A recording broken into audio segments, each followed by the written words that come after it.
Go. Okay.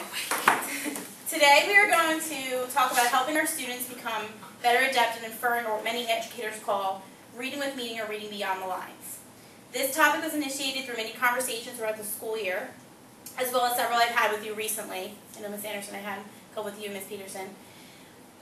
The students in our school can read on the surface, they can draw out facts, they can summarize, they can do all these surface reading, but they cannot read between the lines to draw conclusions or decide what the author is inferring by using textual or picture clues.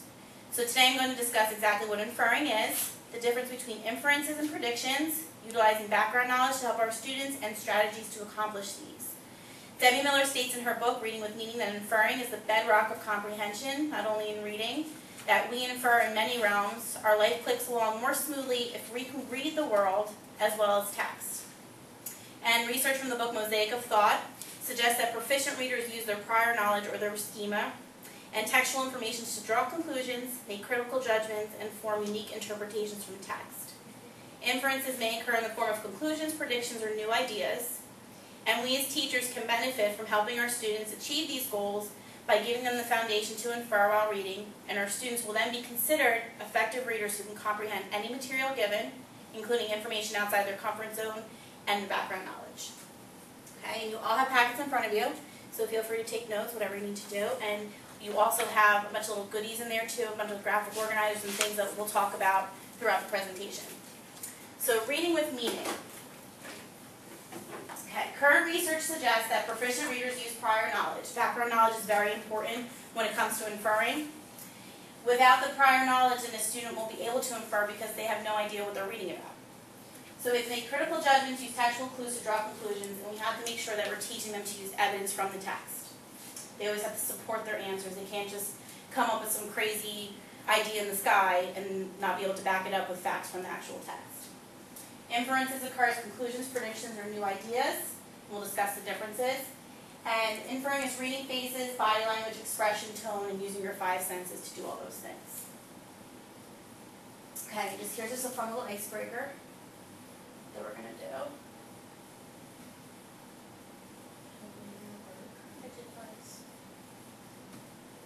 There it goes. Thank you.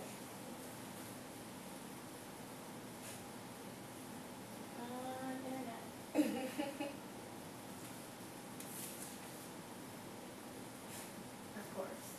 There we go. Yay. So this is just a game that I found online, and it's a really great way to introduce inferences to your kids. And I thought it was just something fun to get us going with this workshop. So what you're going to do is you're going to press the show a clue button, and I'll do that for you. So it'll show a clue, and it says, I begin in the morning. So you have to infer and think, well, what are different things that can begin in the morning? We're not quite sure. So at sunrise. I begin in the morning at sunrise. Okay? Does anybody have any idea yet? Daylight. Daylight, sun. And last until sunset. Oh. So daylight. Yester is always the one before. And 2 is one right now. So yeah, it was Day. Yes. Good job. Good. And then you can check your answer. And you can do this with the kids. They can do this by themselves. Oh, you have to type it in. Oh, yeah, you have to make a guess. Okay, we'll see. Day.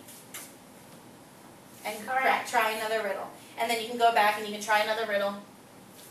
Birds fly south for me. Winter? Winter, that's what I would say, yeah. I am a season when days are short and nights are long, so yeah, winter. And then you don't even have to keep going through. If you can guess right away and you want to try it, you just go, check, and then it's winter. Oh, I like that. So that's a cute game, and you can try it. Yeah, come on in. So you can go through, and there's all different ones on here. I played with this for probably like 20 minutes, and there's a whole bunch of different fun clues on there. And it's a good way, like I said, to introduce inferences, teach them what they are, and just get their brains going and thinking. Okay. All right, so effective readers. This is what we're trying to get our kids to do. Readers are not just someone who can read words on a page. Anyone can do that. Effective readers connect with background knowledge or their schema, which is extremely, extremely important. And that's a problem that we come across here a lot, that we're giving our students materials that they're not aware of or comfortable with because they don't know about. They've never gone skiing, or they've never went in a hot air balloon. So we can't expect them to know what they're reading about if we give them information that they have never experienced themselves. Effective readers also synthesize new ideas and information. They take what they read, and they formulate new ideas from that. Create unique understandings, that's where they draw their conclusions, make their inferences. They make predictions and confirm or resolve them. So before they read, while they're reading, they decide what they think is going to happen next, and then they decide whether or not they were correct, or they were wrong, or just if they were somewhat correct, or anywhere in between. And they extend beyond literal comprehension. Like, we're talking a lot about Bloom's taxonomy this year and going into higher order thinking. So beyond literal comprehension, meaning like reading between the lines, reading beyond the page, in between the words, not just looking at the facts that are given, thinking about what the author's trying to tell you, what they're trying to teach you. Okay, so what is an inference? And this was just a quote that I found and I really liked.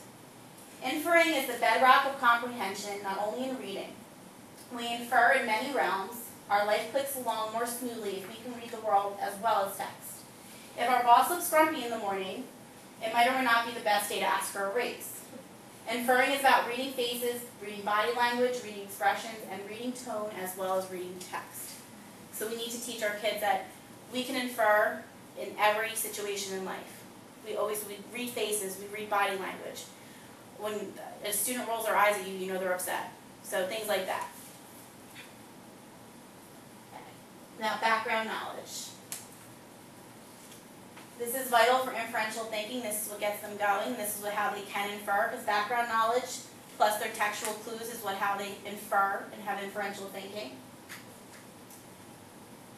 So word clues and schema equal inferential thinking. This is where they get it from. In narrative text, they're looking for what the author is trying to tell them, what the author is trying to teach them. The author might not come out and say that what exactly is happening in the story. They want them to infer about it. This especially happens in the older grades, in novels and things like that. And then in informational text, we want them to look beyond the facts. And if they're reading a science text, whether it be a picture book or a textbook, whatever it might be, we want them to think that, okay, well, we know the sun rises in the morning, but why does it rise in the morning? We want them to question what they're reading. Why? And then this is a strategy that I found called Guess the Covered Word. And I found a brief short story called Ancient Engines. It's a story about robots from Michael Swanwick. And what you do is you cover a word. It could be a word on their vocabulary list. It could be something that you just want them to think of on their own. This one's a little more difficult, so I would probably gear this towards 6th, 7th, or 8th grade. So you would let them read the passage. So no, of course not, why should it? Some men hope to achieve blank through their works, and others through their children. What could give me more joy than to do both? But tell me, do you really expect to live forever? Does anybody have any clue what that possibly might be, using the text clues? Immortality. Oh, very good. Yes. So once they guess it, then you're not going to want to move now. You're going to want to move it. And it's not working for me today. So you want to move it, and it is immortality. Yes. Okay, I like that. That was really good. Good job. And how would you know it was immortality? What clues told you that? Living through their children and expect to live forever. Yeah, living through their children and expect to live forever. Because immortality is living forever. Very good. Okay, prediction or inference. This, I used to get confused on. I always thought they were basically the same thing, but they're not. So a prediction, what is the difference? First, does anybody know what the difference is? Well, a prediction is something they're giving you what's going to happen next. Like there isn't any clues or there isn't any sign of what's going to happen. That's right. They're just inferences. There's clues. There's prior knowledge and everything that'll give you an answer. Very good. Mr. Selfont? A prediction has a resolution. An inference does not. That's Okay, very good. Your brother's is on point. Prediction does have a resolution. Yes, 10 points. Prediction has a resolution. There actually is, you make a prediction and it's either true or it's false. Either one. You got to say this slide several times. And an inference is an unresolved prediction. So you're not sure if you're correct or not. You're using textual clues or you're using your own background knowledge, but you're not 100% sure that your inference is going to be correct. But are inferences actually ever correct? Or are they always correct? What do you think?